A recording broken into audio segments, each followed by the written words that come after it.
آج کل اسرائیل کے یہودی ایک بینر اٹھاتے ہیں، اس پہ لکھا ہوتا ہے دی خیبر واز دی لاسٹ چانس، خیبر ہمارا آخری موقع تھا جب تم جیت گئے تھے، اب نہیں جیت سکتے۔ اور رب ذوالجلال والاکرام کی باغی قوم ہے، بغاوت ان کے جینز میں شامل ہے، اور بزدل قوم ہے، اور آپس میں لڑنے والی، دل ان کے ٹوٹے ہوئے ہیں، مفاد پرست قوم ہے، سود خور قوم ہے، کمزور ہے۔ لا یقاتلونکم جمیعا، مل کر تمہارے ساتھ لڑائی نہیں کر سکتے، الا فی قری محصنۃ، یا بختر بند میں بیٹھ کے کریں گے، یا اونچے اونچے جہازوں میں بیٹھ کے کریں گے، سامنے آ کے نہیں کر سکتے، او من وراء جدر، یا دیوار کی اوٹ میں کریں گے۔ اور آپ جانتے ہیں کہ پچھلے ایک ہفتے پہلے G20 کا اجلاس ہوا، اس میں روس اور رشیا اور چائنا نہیں گئے، اور اس میں امریکہ، برطانیہ اور سارا یورپ اور سعودیہ اور نہ جانے کون کون آئے، اور بڑے انہوں نے پھوٹیں ماری اور کہا کہ تم سی پیک نکال رہے ہو نا، ہم ممبئی سے سعودیہ اور سعودیہ سے اسرائیل اور اسرائیل سے یورپ کی طرف سی پیک نکال رہے ہیں اپنا، تم وہ نکال رہے ہو۔ تو جب ہاتھ نہیں پہنچا نا، جب سازشیں ناکام ہوئیں تو کہا کہ ہم تمہارا مقابلہ پھر اس طرح کریں گے۔ تو 4-5 دنوں سے جو فلسطینیوں نے کارروائی ڈالی ہے، اللہ ان کی مدد فرمائے، وہ اسرائیل کے سر پہ تو لگی، وہ ہندوستان کے سر پر بھی لگی، وہ امریکہ کے سر پر بھی لگی۔ وہ شیخ چلی کی طرح جو انہوں نے خاندان بنایا تھا نا کہ یہ مزدوری کروں گا، اس کے بعد میں انڈا خریدوں گا، انڈے کے بعد مرغی ہوگی، مرغی کے بعد بکری ہوگی، بکری کے بعد گائے ہوگی، میرا ریوڑ ہوگا، ریوڑ بیچ کے شادی کروں گا، پھر میرے بچے ہوں گے، تو وہ مٹکا گر گیا تو سارا خاندان تباہ ہو گیا۔ یہ حال ہوا ہے ان سارے لوگوں کا ان مجاہدوں کی اس کارروائی کے ساتھ۔ اسلامک اسکالر مفتی محمد یوسف تیبی حفظہ اللہ تعالی، فاضل مدینہ یونیورسٹی۔ اعوذ باللہ السمیع العلیم من الشیطان الرجیم۔ یا قوم ادخلوا الارض المقدسة التي كتب الله لكم ولا ترتدوا على ادباركم فتنقلبوا خاسرین۔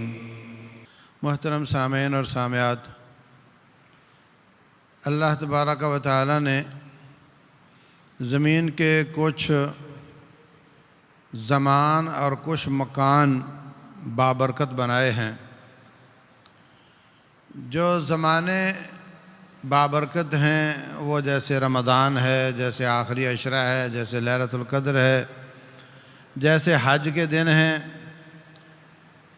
اور جو جگہیں اور مکان اللہ تعالیٰ نے بابرکت بنائے ہیں ان میں حرمین کی سرزمین ہے اور بیت المقدس کی سرزمین ہے، شام کی عمومی طور پر سرزمین ہے۔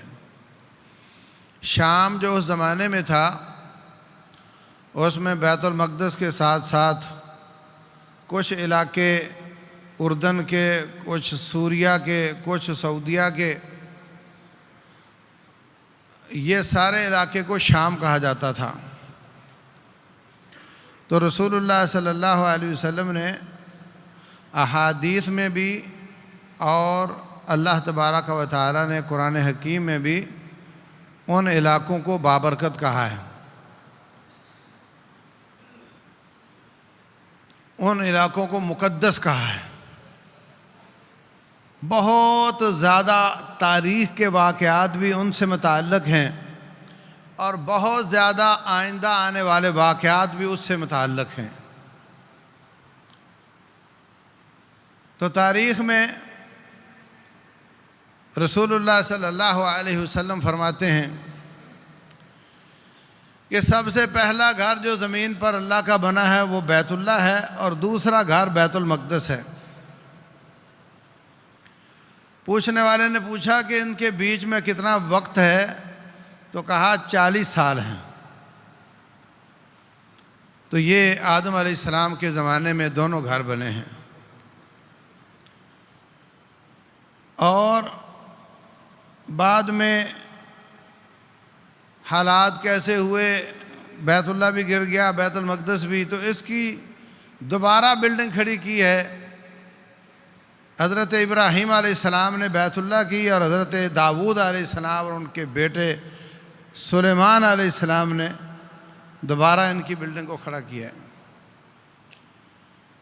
اور رسول اللہ صلی اللہ علیہ وسلم نے فرمایا جو مکہ مکرمہ میں حرم پاک میں نماز پڑھتا ہے، بیت اللہ مسجد حرام میں نماز پڑھتا ہے، اس کو ایک نماز کا 1,00,000 گنا اجر ملتا ہے، اور جو میری مسجد مسجد نبوی میں نماز پڑھتا ہے اس کو 1,000 نماز کا اجر ملتا ہے، اور بیت المقدس میں نماز پڑھنے سے 4 گنا اجر مسجد نبوی میں ملتا ہے۔ تو اس کا مطلب 1000 کا چوتھا حصہ 250 نماز کا اجر ہوا۔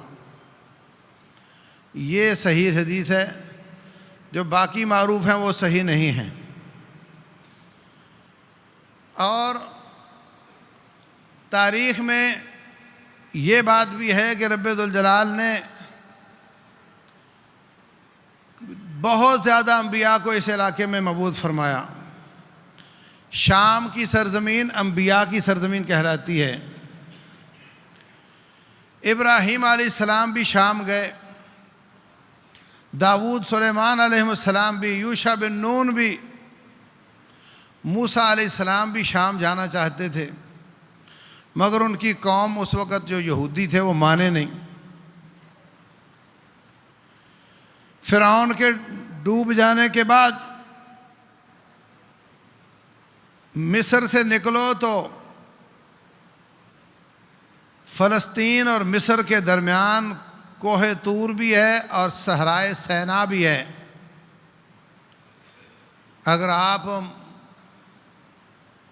نیٹ پر میپ پر لکھیں کوہ طور تو آپ کو وہ فوراً وہاں لے جائے گا، صحرائے سینا لکھے تو وہاں لے جائے گا۔ یہ بہت بڑا صحرا ہے، اور جو مصر میں لوگ رہتے ہیں وہ اپنے آپ کو ابنائے نیل کہلاتے ہیں، نیل کا بیٹا، ابن نیل۔ اور جو اس صحرا میں رہتا ہے وہ ابن سینا کہلاتا ہے، جس کو آپ ابن سینا بولتے ہو۔ اس صحرا میں جب پہنچے کچھ کھانے دانے کا انتظام نہیں تھا، پیاس بھی لگ رہی تھی۔ اللہ تبارک و تعالیٰ نے موسیٰ علیہ السلام سے فرمایا اضرب بعصاک الحجر، کسی پتھر پر ڈنڈا مارو۔ ڈنڈا مارا تو 12 چشمے پھوٹ پڑے۔ 12 قبیلے تھے بنی اسرائیل کے، 12 چشمے پھوٹ پڑے۔ اس سے لگتا ہے کہ ان کی آپس میں بڑی لگتی ہے۔ ہاں، جب سمندر کو پھاڑنا تھا تو 12 راستے بنے۔ اگر آپس میں صلح ہو تو ایک راستے سے بھی سب گزر سکتے ہیں۔ بھئی اتنا تھوڑا ہے کہ سمندر میں راستہ بن گیا ہے، ہر قبیلے کے لیے الگ چاہیے آپ کو۔ اور جب پانی کی باری آئی تو 12 چشمے نکلے۔ اللہ فرماتے ہیں تحسبهم جميعا وقلوبهم شتى، آپ کو دیکھنے میں یہ اکٹھے نظر آتے ہیں مگر ان کے دل آپس میں نہیں ملتے ہیں،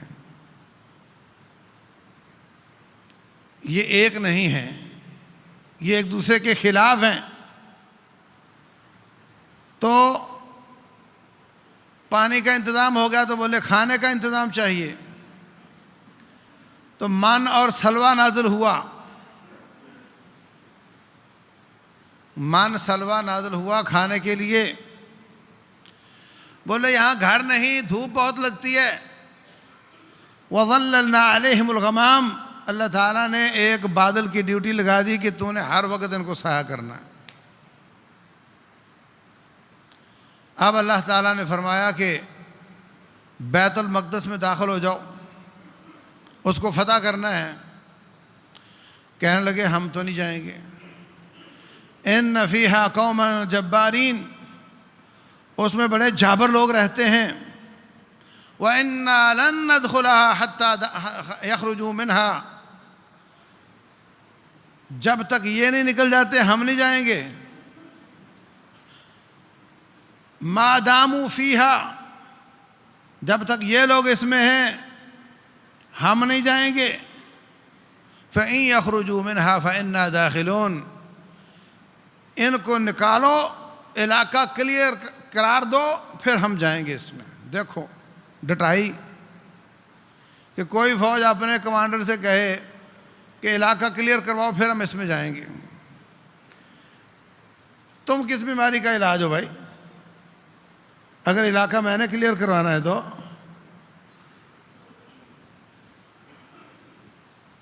کہنے لگے اذهب انت وربك فقاتلا انا هاهنا قاعدون. ہم یہاں بیٹھ کر تماشا دیکھیں گے، آپ جاؤ اور آپ کا رب جائے اور دونوں جا کر لڑائی کرو، اور جب بیت المقدس کے باسیوں کو نکال چکو تو پھر بتا دینا، پھر ہم آئیں گے. یہ کوئی ضعیف روایتیں نہیں پڑھ رہا ہوں، قرآن کی آیات ہیں. اتنے ڈھیٹ سے. وَيَا قَوْمِ ادْخُلُوا الْأَرْضَ الْمُقَدَّسَةَ الَّتِي كَتَبَ اللَّهُ لَكُمْ. اس مقدس زمین میں چلے جاؤ، یہ اللہ تعالیٰ نے تمہارے لیے لکھ دی ہے. وَلَا تَرْتَدُّوا عَلَىٰ أَدْبَارِكُمْ. ایڑیوں کے بال مت پھرو. لیکن وہ ٹس سے مس نہیں ہوئے. پھر اللہ تعالیٰ نے سزا دی کہ وہ اسی صحرائے سینا میں گھومتے رہے. صحرا میں بندہ گم ہو جائے تو راستہ نہیں ملتا، ان کو راستہ نہیں ملا. رب نے ان کو راستہ دیا نہیں. سیدھے راستے پہ چلتے چلتے تھک جاتے اور کہتے شاید ہم غلط جا رہے ہیں، دوسری طرف چل پڑتے. پھر ادھر گھومتے چلتے چلتے تھک جاتے، بولے شاید ہم غلط جا رہے ہیں، ادھر جانا شروع ہو جاتے. سورج چڑھتا ہے، چاند چڑھتا ہے، ڈائریکشن کا پتہ چل جاتا ہے، لیکن اللہ تبارک و تعالیٰ نے ان کا دماغ معوف کر دیا. 40 سال وہاں گھومتے رہے. 40 سنہ یتیہون. 40 سال وہاں پہ گم رہے. جب خوب سزا بھگت لی، حضرت موسیٰ علیہ السلام بھی فوت ہو گئے، حضرت ہارون علیہ السلام بھی فوت ہو گئے. پھر ان کا ایک زمیل تھا یوشع بن نون، اللہ نے ان کو نبی بنایا. ان کی قیادت میں پھر انہوں نے وہاں پہ جانا شروع کیا تو اللہ تعالیٰ نے ان کو فتح عطا فرمائی. تو یہ لوگ آ کر کے بیت المقدس آباد ہو گئے. وہاں سے پھر ان کو پتہ چلا کہ کھجوروں والی سرزمین میں ایک نبی آ رہے ہیں. انہوں نے کہا کہ پھر ہمیں وہاں جانا چاہیے. مقصد طاعت اور فرما برداری کم، اور دنیا کی سرداری اور فتح اور نصرت اور بلے بلے یہ زیادہ، کہ اس نبی کے ذریعے اللہ تعالیٰ فتح دے گا تو ہم فتح یاب ہوں گے، غنیمتیں دے گا تو ہم غنیمتیں حاصل کریں گے. اللہ اکبر. حضرت صفیہ بنت حیی بن اخطب، ہماری ماں ام المومنین، خیبر کے موقع پر لڑائی میں ان کو پکڑ لیا گیا. پھر رسول اللہ صلی اللہ علیہ وسلم نے آزاد کر کے شادی کر لی. یہ حیی بن اخطب خیبر اور مدینے کے سارے یہودیوں کا سردار تھا.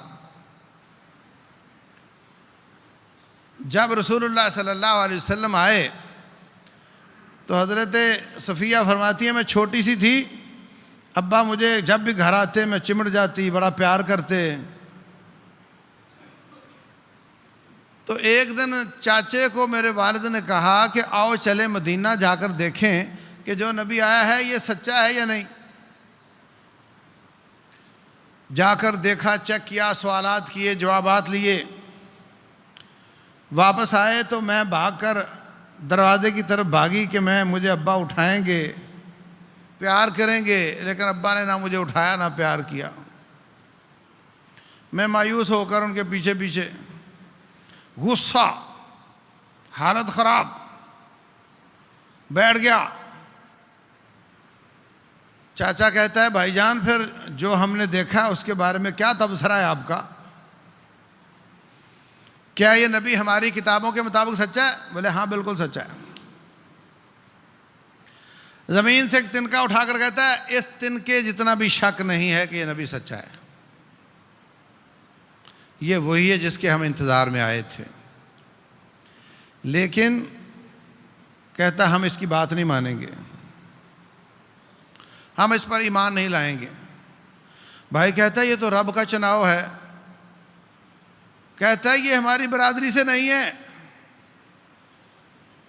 اللہ نے ہمارے ابا کو چھوڑ کے ہمارے تایا کی اولاد کو کیوں پسند کیا نبی بھیجنے کے لیے؟ ان کے ابا حضرت اسحاق علیہ السلام اور ان کے تایا حضرت اسماعیل علیہ السلام، یہ ان کی برادری سے کیوں آیا؟ یہ ہماری برادری سے کیوں نہیں؟ ہم نہیں مانیں گے۔ کہتا ہم لڑیں گے، ہم لڑیں گے۔ اللہ تعالیٰ نے ہمارے سر سے تاج اتار کر ان کے سر پہ رکھ دیا ہے۔ وہ سمجھتے تھے کہ دین کے ساتھ ہی تاج ہے، دین کے ساتھ ہی حکومت ہے، دین کے ساتھ ہی چدراہٹ ہے، دین کے ساتھ ہی عزت ہے، دین کے ساتھ ہی غنیمت ہے، دین کے ساتھ ہی سب کچھ ملتا ہے۔ ہمارے ہاں دین اور دین والوں کی جو اس وقت قدر و قیمت ہے اس کا آپ اندازہ لگا لیں۔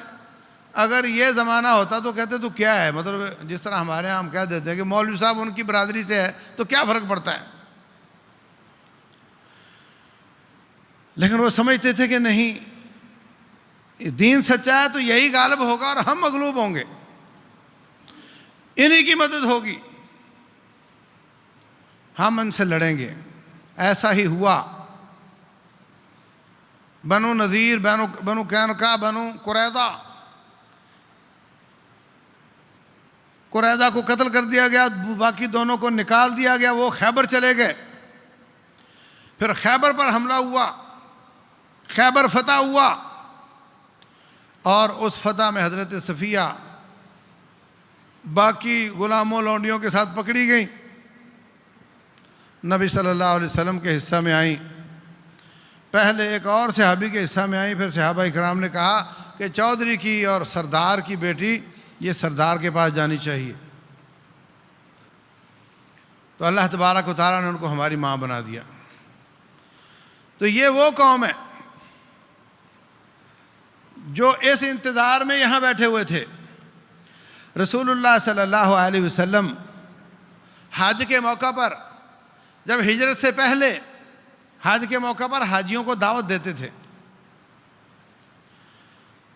حاجی ٹکڑوں ٹکڑوں میں پہاڑیوں پر بیٹھے ہوتے، آپ جاتے، اسلام لیتے، حال حوال پوچھتے، ان کو دعوت دیتے کہ مجھے اللہ تعالیٰ نے نبی بنا کر بھیجا ہے۔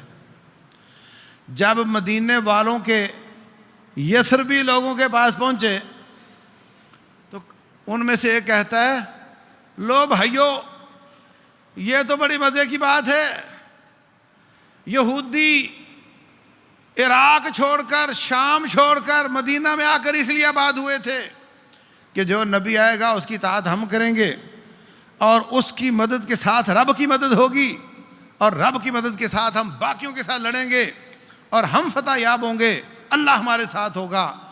آج وہ نبی ان سے پہلے ہمیں مل گئے ہیں، اب ہم ان کی اطاعت کریں گے اور ہم ان کی مدد کے ساتھ ان یہودیوں کے ساتھ لڑیں گے اور اللہ ہمارے ساتھ ہوگا۔ انہوں نے دیر ہی نہیں لگائی، فوراً کلمہ پڑھ لیا۔ پہلے سال 12 آئے، اگلے سال تقریباً 72 آئے۔ پہلے کو بیعت عقبہ اولیٰ کہتے ہیں، دوسرے کو بیعت عقبہ ثانیہ کہتے ہیں۔ عقبہ، جمرہ عقبہ، جو بڑا شیطان ہے اس کے ساتھ جو پہاڑی ہے اس کے نام سے ہے، تو وہاں پر یہ بیعت ہوئی تھی، اور 72 لوگ آئے، اور ساتھ ہی انہوں نے کہا حضرت آپ ہمارے پاس تشریف لے آئیں، ہم اپنی جانوں پر کھیل کر آپ کی حفاظت کریں گے۔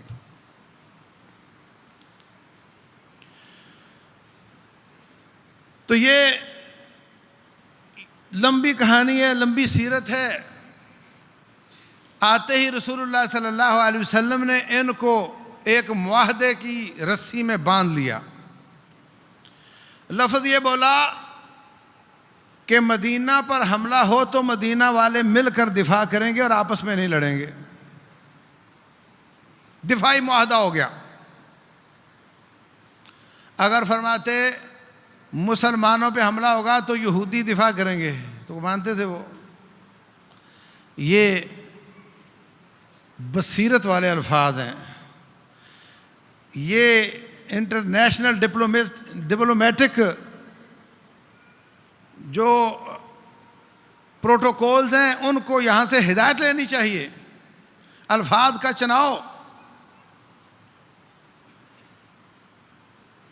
فرمایا مدینے والے مل کر دفاع کریں گے، اور یہ تو معلوم تھا کہ کسی پر باہر سے حملہ نہیں ہونا، حملہ تو ہم پر ہونا ہے۔ مدینے میں یہودیوں پر کس نے حملہ کرنا ہے باہر سے، اور انصاریوں پر کس نے باہر سے حملہ کرنا ہے؟ آپس میں لڑتے تھے، باہر سے کس نے حملہ کرنا ہے؟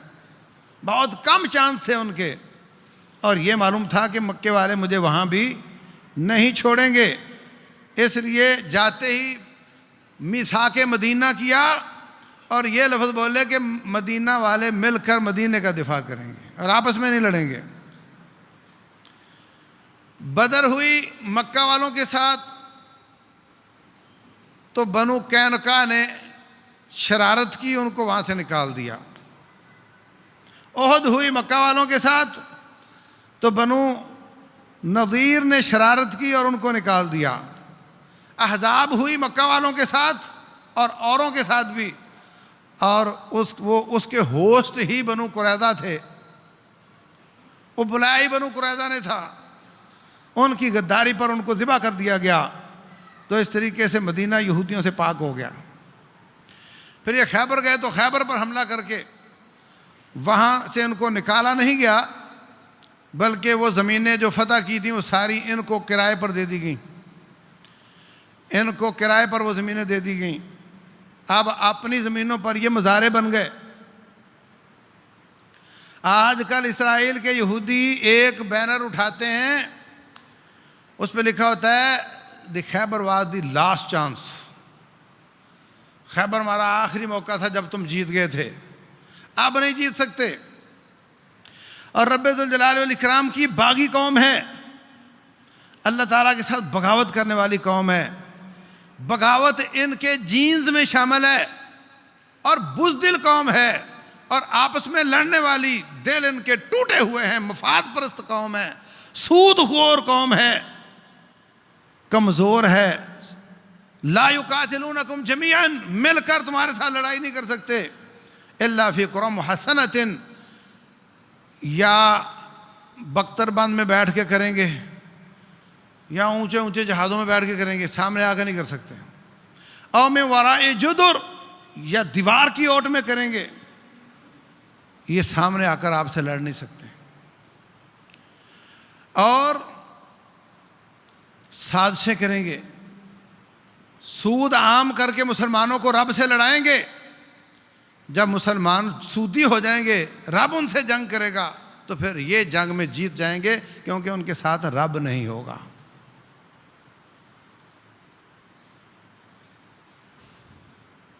تو عزیز بھائیوں،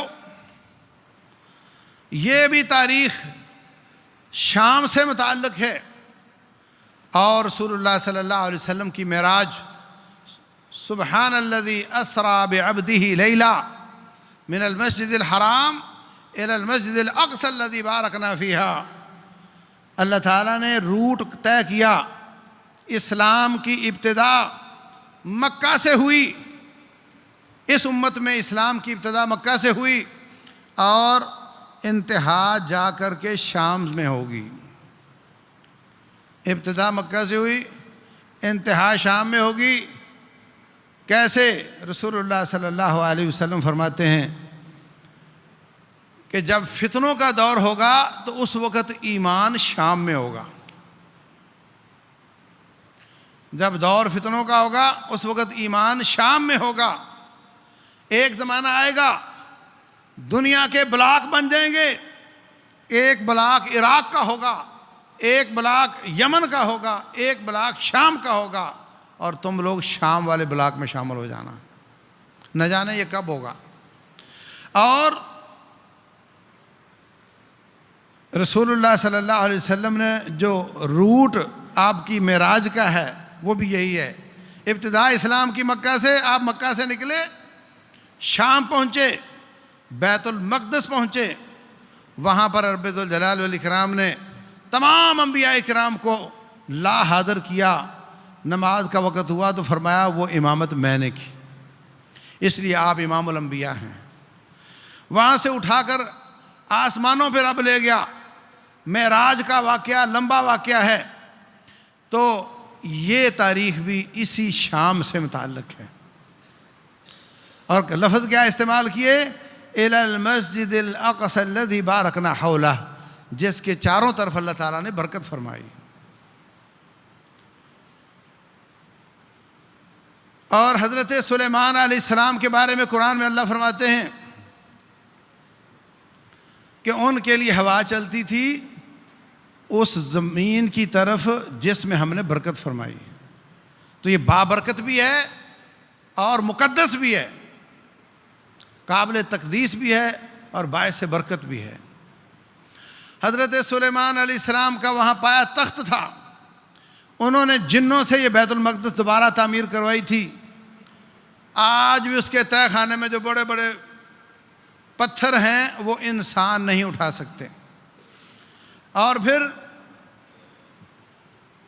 سارا ایمان بھی اس طرف چلا جائے گا اور میدان محشر بھی شام میں ہی لگے گا. ساری زمین سے ایک آگ نکلے گی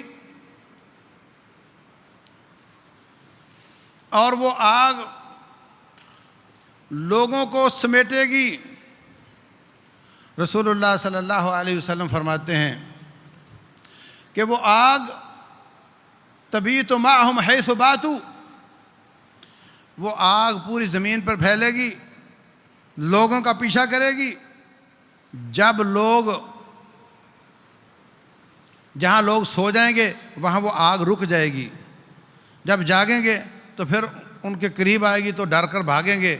اس طریقے سے ایک آگ نکلے گی اور ساری زمین کے لوگوں کو شام کی سرزمین میں جمع کرے گی اور وہاں پہ محشر ہوگا. دجال پوری زمین میں پھیلے گا اور وہ 4 جگہوں پہ نہیں جا سکے گا: بیت اللہ، مسجد نبوی، بیت المقدس اور طور. 4 جگہوں کے علاوہ ہر جگہ جائے گا اور لوگوں کو گمراہ کرے گا. اور بیت المقدس کے پاس باب لد ہے، اس باب لد کے پاس حضرت عیسیٰ علیہ السلام اس کا مقابلہ کریں گے اور اس کو پکڑ کر، بلکہ اس کو دیکھ کر ہی وہ پگھل جائے گا، تباہ ہو جائے گا، برباد ہو جائے گا. تو یہ جو آنے والے واقعات ہیں وہ بھی شام کے ساتھ متعلق ہیں، بیت المقدس کے ساتھ متعلق ہے. یاجوج ماجوج آئے گی، وہ بحیرہ طبریہ کا پانی پی جائے گی. بحیرہ طبریہ بھی اسی علاقے میں موجود ہے. دجال، حضرت تمیم داری اس کو ملے تھے،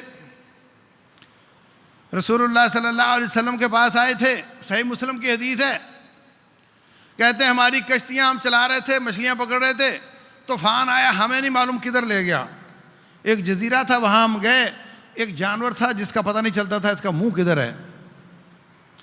اس نے کہا اندر جاؤ. اندر گئے تو ایک شخص زنجیروں میں جکڑا ہوا تھا.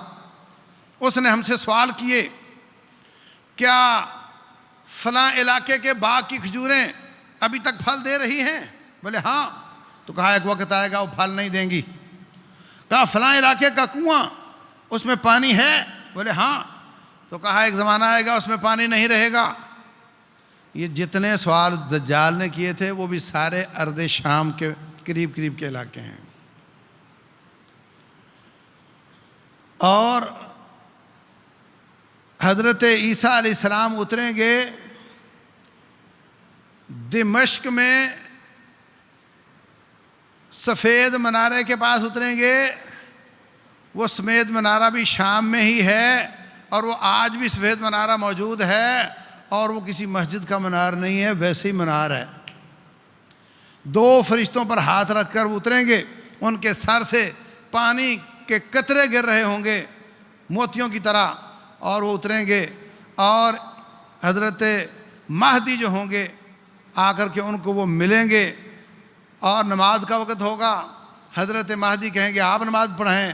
وہ کہیں گے آپ نماز پڑھیں، حضرت مہدی نماز پڑھائیں گے، حضرت عیسیٰ ان کے پیچھے پڑھیں گے، اور وہ پھر جہاد و قتال کریں گے، صلیب کو ختم کر دیں گے، سارے یہودی عیسائی ان پر ایمان لے آئیں گے، خنزیر ختم کر دیں گے،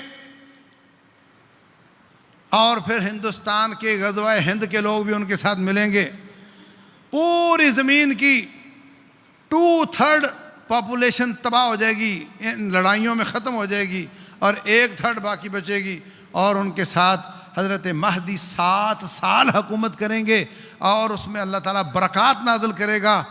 ایک جانور کا دودھ 10 لوگوں کے لیے پیٹ پالنے کے لیے کافی ہو جائے گا، ایک انار 10 لوگوں کے لیے پیٹ بھرنے کے لیے کافی ہو جائے گا، ہر طرف سے برکات آئیں گی، اللہ تبارک و تعالیٰ زمین کو عدل کے ساتھ بھر دے گا، بعد اس کے کہ یہ ظلم کے ساتھ بھر چکی ہوگی۔ جب ظلم شدت اختیار کرے گا تو پھر وہ آئیں گے اور اس دنیا کو عدل کے ساتھ بھریں گے، 1/3 زمین کے لوگ ان کا مقابلہ کریں گے، 1/3 وہ ان کا ساتھ دیں گے، اور 1/3 نیوٹرل ہوں گے، وہ بھی تباہ ہو جائیں گے۔ تو میرے عزیز بھائیوں، یہ سارے واقعات کا تانا بانا اسی سرزمین کے ساتھ جڑتا ہے۔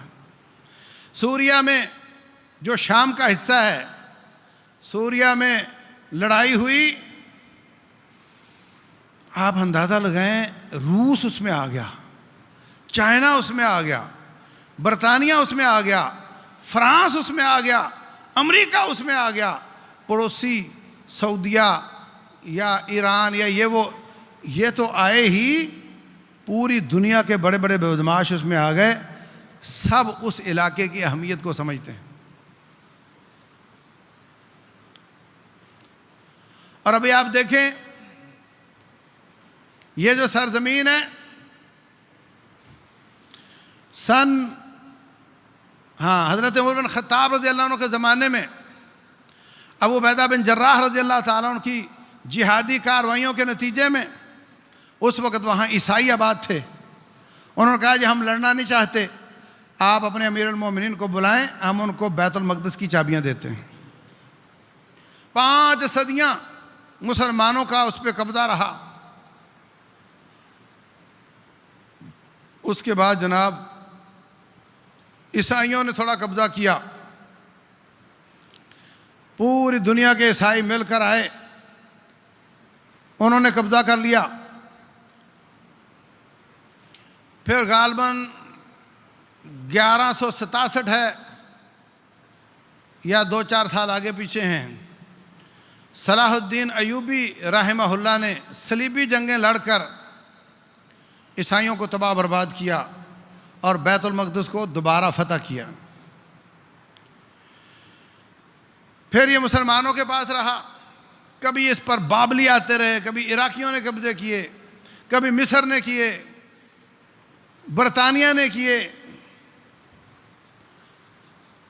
پھر 1948 میں امریکہ، برطانیہ، فرانس سب نے مل کر دیکھا کہ یہاں پہ جو جاتا ہے اس کو زمین بہت قیمتی ہے، علاقہ بہت اہمیت کا حامل ہے، اور ہماری کتابیں بھی یہی بتاتی ہیں، مسلمانوں کی کتابیں بھی یہی بتاتی ہیں، علاقہ بڑا اسٹریٹجیکل ہے، اس پہ قبضہ تو رکھنا چاہیے، مگر ہم سے جان نہیں دی جاتی، تو آپ ایسا کرو یہودیوں کو آباد کر دو، ان کو کہو تمہارے ابا کا علاقہ ہے، وہ وہاں آباد ہو جائیں گے، قبضہ ہمارا رہے گا، اور مریں گے تو وہ مریں گے۔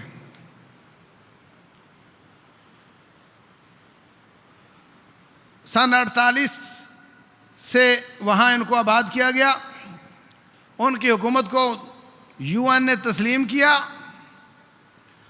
پھر 1967 میں شدید لڑائی ہوئی چاروں طرف عربوں کے ساتھ، اور پوری دنیا کفر نے اس کا تعاون کیا، نتیجے میں وہ بڑھتا گیا اور تقریباً 80% فلسطین پر قابض ہو گیا،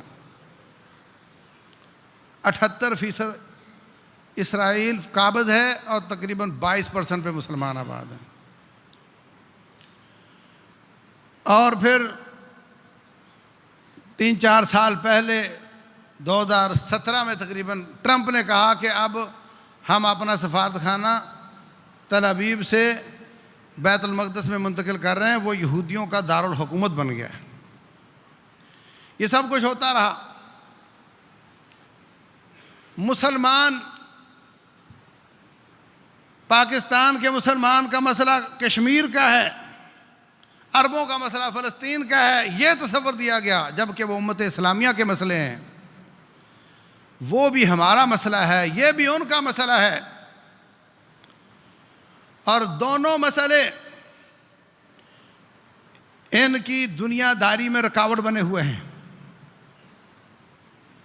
اور یہاں والے چاہتے ہیں کہ پاکستان کو کشمیر نہ ملے، چائنا چاہتا ہے کشمیر ان کو نہ ملے، مگر مسئلہ کشمیر حل ہو جائے۔ کیوں؟ اس لیے کہ سی پیک نکلتا ہے گلگت سے، اور وہ ایجنسی کشمیر کا حصہ ہے۔ کشمیر 3 ٹکڑوں کا نام ہے، ایک لداخ، ایک جموں اور ایک کشمیر، اور یہ جو گلگت بلتستان یہ لداخ کا حصہ ہے۔ وہ ہمارا کھڑا ہو جائے اور کشمیری وہ مظلوم رہیں، غلام رہیں، اور میرا سی پیک سیدھا ہو جائے۔ اس لیے وہ دباؤ ڈالتا ہے، عسکری تنظیموں کے خلاف بھی دباؤ ڈالتا ہے، اور اکنامک کے حساب سے بھی دباؤ ڈالتا ہے کہ چھوڑو، بھول جاؤ اس کو، اپنا الو سیدھا کرو، اپنا سی پیک سیدھا کرو۔ اسی طریقے سے فلسطین میں وہ عربوں کو کہتے ہیں کہ تم اسرائیل سے ہاتھ ملاؤ، اس کو قبول کرو، اس کو تسلیم کرو، چھوڑو فلسطینیوں کو، رہیں مغلوب، رہیں غلام، وہ جانے ان کا مسئلہ جانے، تم اپنا الو سیدھا کرو۔ اور آپ دیکھتے ہیں کہ پچھلے سالوں میں امارات اور بحرین نے تسلیم کر لیا، چائنا، رشیا، پاکستان کا سی پیک نکلتا ہے وہاں سے، اور وہ ہوتے ہوتے جاتا ہے گوادر اور کراچی، اور چائنا کہتا ہے وہاں سے میں اتنی بڑی پائپ لائن کھینچ رہا ہوں کہ اس میں مطلب اس کا جو اس میں انسان کھڑا ہو سکتا ہے، لمبے سے لمبے قد والا بھی کھڑا ہو سکتا ہے۔ تیل میرا پائپ کے ذریعے آئے گا، بجائے اس کے کہ وہ ہانگ کانگ کی طرف سے اوپر سے گھوم کر 9 دنوں میں یہاں پہنچتا تھا، میں ڈائریکٹ یہاں پہنچ جاؤں گا، میری اکانومی بڑی اچھی ہو جائے گی، کرایہ پاکستان کو ملے گا، ان کی بھی اچھی ہو جائے گی۔ تو امریکہ اس کے دونوں سروں پہ شرارتیں کرتا ہے، کبھی تو وہاں کے آغا خانیوں کو کھڑا کرتا ہے کہ تم کھڑے ہو کر اپنے وطن کا مطالبہ کرو، تو اگر وہاں سے وہ کھڑے ہو کر کامیاب ہو جائیں، اللہ نہ کرے، تو سی پیک کی ابتدائی ختم ہو جائے گی۔ اور کبھی بلوچوں کو کھڑا کرتا ہے کہ تم کھڑے ہو، اور جہاں پہ اس نے ختم ہونا ہے وہ ان کے پاس نہ رہا تو بھی کام ختم ہو جائے گا۔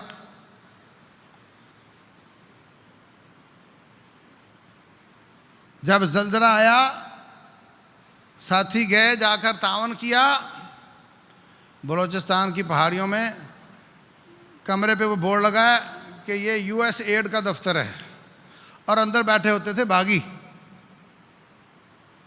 ان کے سارے سامان پڑے ہوئے ہوتے تھے۔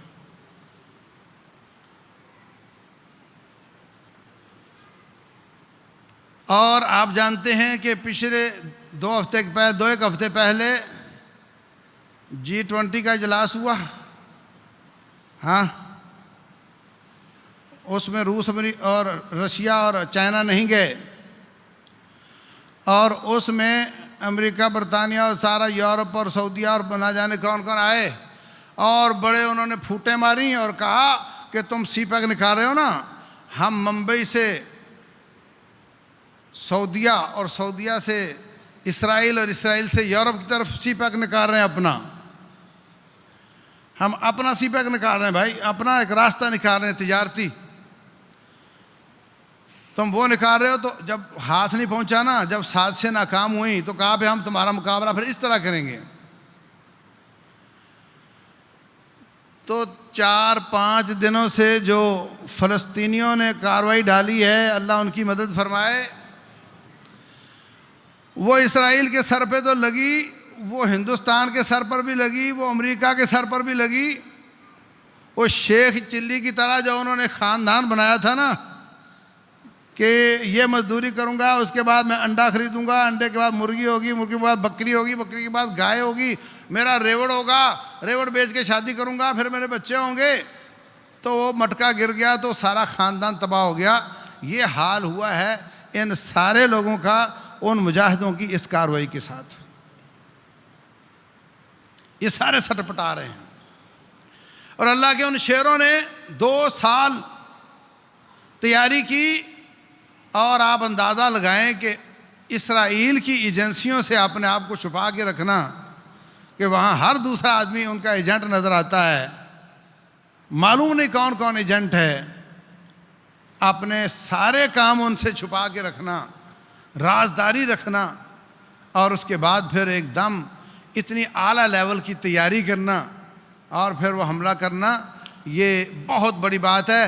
پوری فلسطین کی تاریخ میں ایسا کبھی نہیں ہوا جس طرح بڑا سرپرائز ان کو اس دفعہ ملا ہے۔ ان کی ایجنسیاں فیل، ان کی فوج فیل، ان کی پولیس فیل، تباہ و برباد ہو گئے۔ اور یہ فلسطینیوں نے نہیں کیا، یہ میرے رب نے کیا ہے۔ اللہ تبارک و تعالیٰ فرماتے ہیں وَإِذْ تَأَذَّنَ رَبُّكَ لَيَبْعَثَنَّ عَلَيْهِمْ إِلَى يَوْمِ الْقِيَامَةِ مَن يَسُومُهُمْ سُوءَ الْعَذَابِ، میرے رب نے فیصلہ کیا ہے قیامت تک ان یہودیوں پر ایسے لوگوں کو بھیجتا رہوں گا جو ان کو دردناک عذاب دیں گے۔ لفظ پہ غور کرو، قیامت تک ان پر ایسے بندے بھیجتا رہوں گا جو ان کو دردناک عذاب دیں گے، کبھی بخت نصر کی شکل میں، کبھی ہٹلر کی شکل میں، کبھی صلاح الدین کی شکل میں، کبھی عمر بن خطاب کی شکل میں، کبھی محمد رسول اللہ کی شکل میں صلی اللہ علیہ وسلم، اور کبھی صلاح الدین کی شکل میں، اور اب ان مجاہدوں کی شکل میں۔ اور جو صورتحال بن رہی ہے، کچھ دنیا ان کے ساتھ مل رہی ہے، کچھ ان کے ساتھ، لگ رہا ہے کہ یہ کام بڑھے گا، اور اپنی خاطر جمع رکھو، اللہ تبارک و تعالیٰ ہو سکتا ہے آپ کو بھی ایسا موقع عطا فرمائے۔ کیا کر سکتے ہو اس کے لیے؟ کم از کم دعائیں کرو، نمازوں میں قنوت نازلہ پڑھو، واک شروع کر دو، جم جانا شروع کر دو۔ یہ کام تو پاسبل ہے نا؟ اپنے آپ کو تولو کہ اگر مجھے حکمران کہتا ہے نکلو تو کیا میں نکل سکتا ہوں؟ میرا سانس تو نہیں پھولتا؟ میں کیا کر سکتا ہوں اس میں؟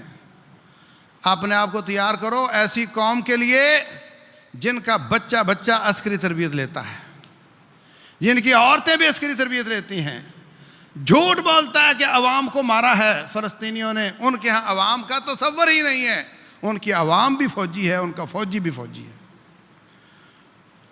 ہر شخص، کوئی ایک اسرائیلی ایسا نہیں ہوگا جس نے 2-3 سال کی عسکری تربیت نہ لی ہو اور 1.5 عسکریت میں گزارا نہ ہو۔ اس قوم کے لیے تیار ہونا ہے آپ کو۔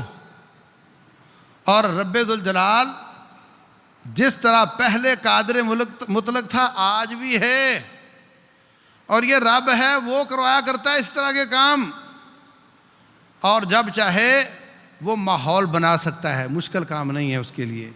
آپ اس کو دور نہ سمجھو۔ اللہ تبارک و تعالی ہمیں زندہ رکھے تو ایمان پر رکھے، زندہ رکھے تو نیکیوں پر رکھے، اور جب بھی موت آئے، شہادت کی موت آئے، رب ذوالجلال مسلمانوں کی مدد فرمائے، رب ذوالجلال کافروں کو نیست و نابود کرے، تباہ و برباد کرے۔ واللہ اعلم، وصلی اللہ وسلم وبارک علی نبینا محمد۔